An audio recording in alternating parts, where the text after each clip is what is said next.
Otaru anime store, also known as a train museum. This is Otaru's best lookout. This used to be a really big trade port with Russia.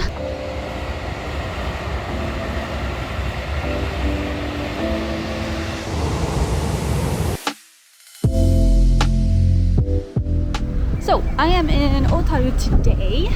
It's kind of like a seaside town here in Hokkaido, very touristy town, but it's cute, it's fun. I just figured I would come here and, I don't know, just kind of check it out for myself. I came here a few years ago during the winter, but not during the summer. Started off the trip in Bako, where I got an iced coffee with a beautiful view of the ocean and the mountains behind. It was really windy there, so couldn't start the vlog there. It's so windy, I can't even vlog here, but the mountains are so pretty. Like, there's just a mountain range behind this ocean here. I've really never seen anything like that. We are heading over there though, to that mountain range, that city over there. That's where we'll be going.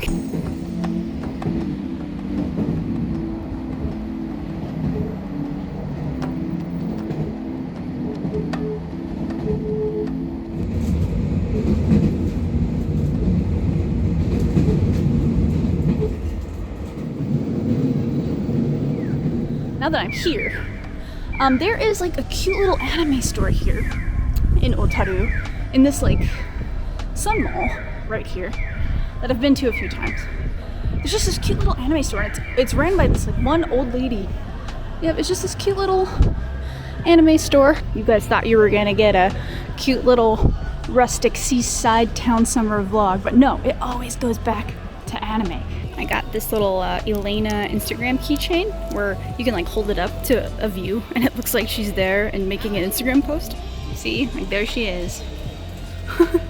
Getting gotcha at the Otaru anime store.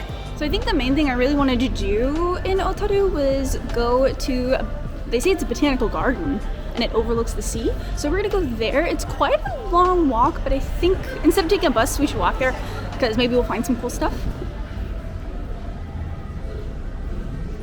The signs here in Otaru have, you know, not only the usual Japanese, English, Chinese, and Korean, but they also have Russian on their signs because this used to be a really big trade port with Russia. So there are islands in Hokkaido that there's a big dispute over on whether they belong to Russia or if they belong to Japan. So Hokkaido and Russia, Hokkaido specifically and Russia really try to, as far as I can observe, talk it out fairly peacefully. Yeah, basically in my observation, Hokkaido, they have Russian support, I think, for a lot of people. They have Russian signs, like evacuation signs. Actually, my current Japanese teacher lived in Russia for some time teaching Japanese, and she knows Russian, so there's definitely like a lot more of some kind of relationship between the two. I think compared to mainland Japan, right? We've walked away from the main street down there, and it's really quiet over here. So, not much, but I don't know. I like these little paths where there's not really anything special. This is a cool little area right here. So this used to be like a train track, a train line a long time ago. I think, can we read about it here? Now they've kind of turned it into a pathway. So maybe we'll walk along this old track right here. 1880. 北海道で初めての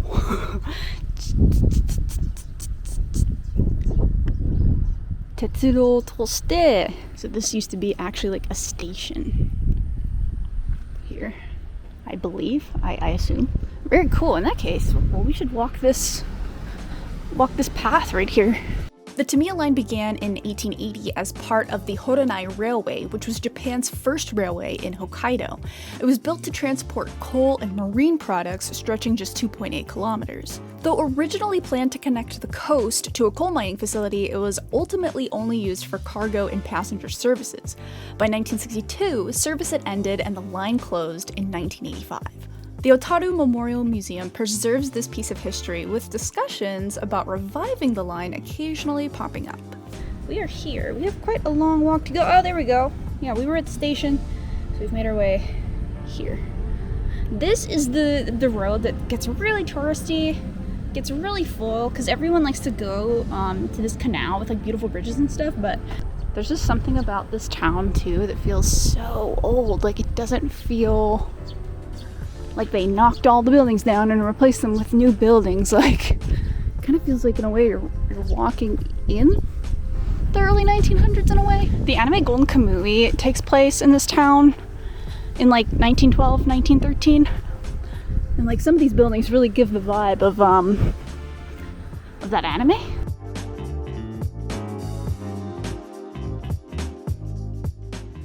We are at the Otaru Museum, also known as a train museum, I believe. I believe the train museum, it's like part of the experience. God, it was like 400 yen. It was like 400 yen.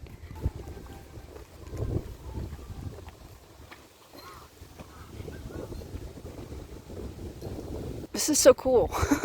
This is so rad. Gosh, these trains, something about these trains are terrifying, dude. I don't know how to put it, but they're just kind of scary. Saying don't climb. Noboranai kudasai.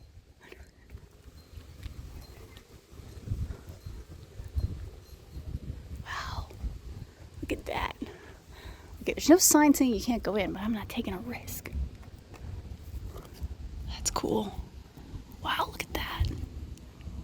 Of course, we came in over there, and then this is the track, of course, that we followed to get here. I knew this train museum existed, but I kind of thought I was going to have to take a bus. No, I just follow the train track. So I believe these are the trains that would go on that line. That line that doesn't exist anymore, basically. See inside.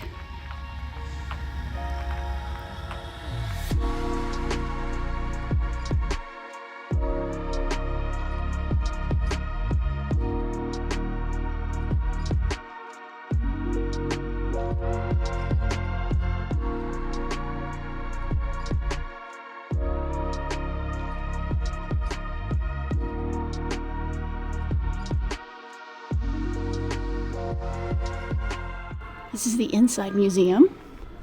Love the look. I wish trains still looked like this.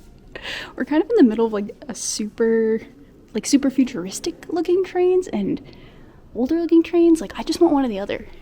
Either like super old rustic looking trains like this, or give me Cyberpunk 2077. I was about to say that has to be first class because the seats look really nice. And there's a heater in there. This is them building some of the train tracks. That's crazy. That's incredible. It was a struggle against nature to build a railroad in Hokkaido. Other than the heat of summer or the cold of winter, clouds of mosquitoes, bears, and wolves disrupted of the survey and the construction of roads, bridges, and tunnels through the forest.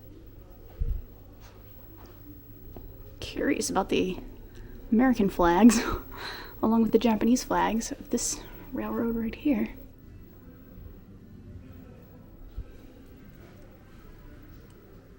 I love the little nameplates here.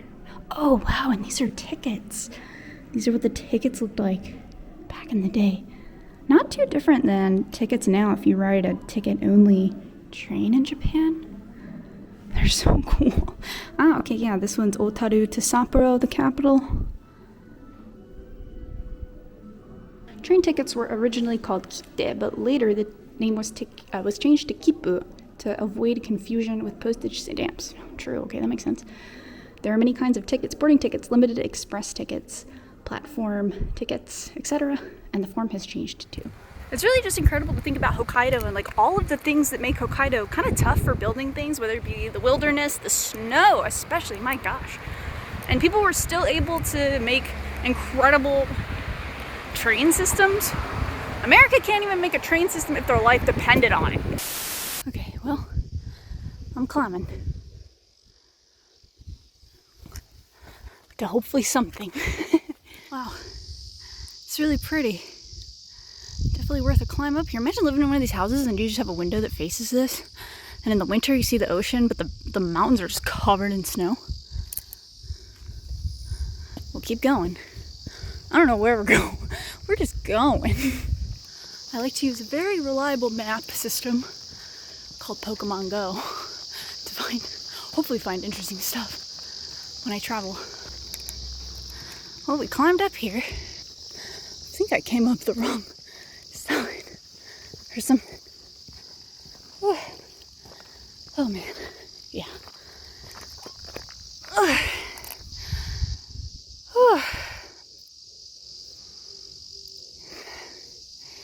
Alright, this is Otaru's best lookout. Really? I mean, this is pretty, don't get me wrong. But there's a lot of other little mountains and stuff in Otaru, so wouldn't be surprising if there was a better view. It's kind of crazy, like it wraps around. You see the land over there? That's just another part of Hokkaido. It is pretty, but I'm thirsty and tired. I think in the spring, a lot of these trees are sakura trees, so it's probably really pretty to come up here in May. But now we gotta figure out how to get off this mountain, kind of go back into town, and I'm sweaty. Not attractive, I'm very sweaty. And yeah, kind of see what we need to do next. I've already walked. Okay, I guess we go down here. I don't know where we're going. I gotta check Pokemon. I gotta check Pokemon Go. Train museum we went to is down there. And someone has their bike here, just in the middle of nowhere. Not sure what's up with that. I kinda can't believe I climbed all that high. But the walk is nice. It's a nice little place to walk because there's always something to view, you know. There's like the mountains and a lot of the houses up on the mountains here. It's kind of just nice instead of just flat land where you can't really see anything. We're kind of back on the other side of where the old train track is.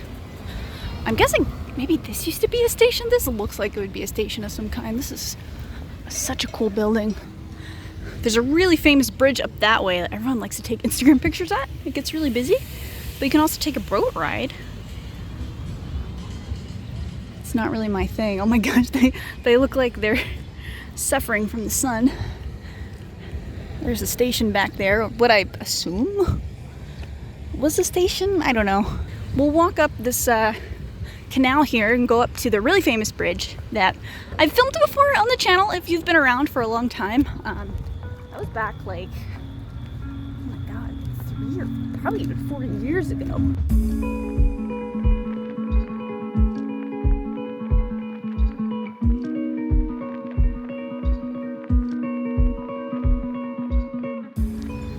This right here is giving me like Ghost in the Shell vibes for some reason, like Hong Kong inspired Ghost in the Shell vibes.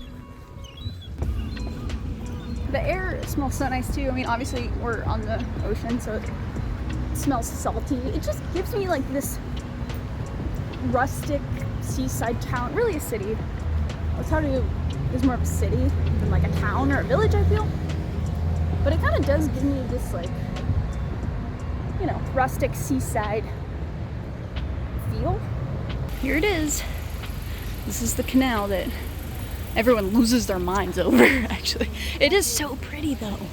They have boat rides. It's even better in the winter, actually. Oh, there's the boat.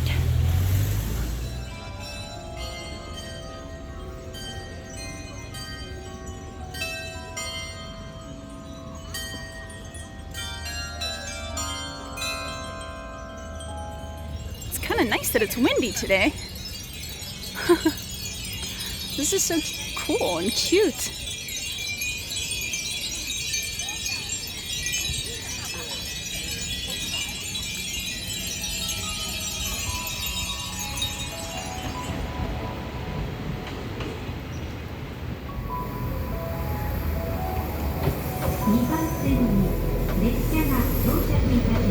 Gonna get on a train, not this one that's coming, but yeah, one back towards Sapporo. Anyway guys, thank you so much for watching, and I will see you in the next video. Bye.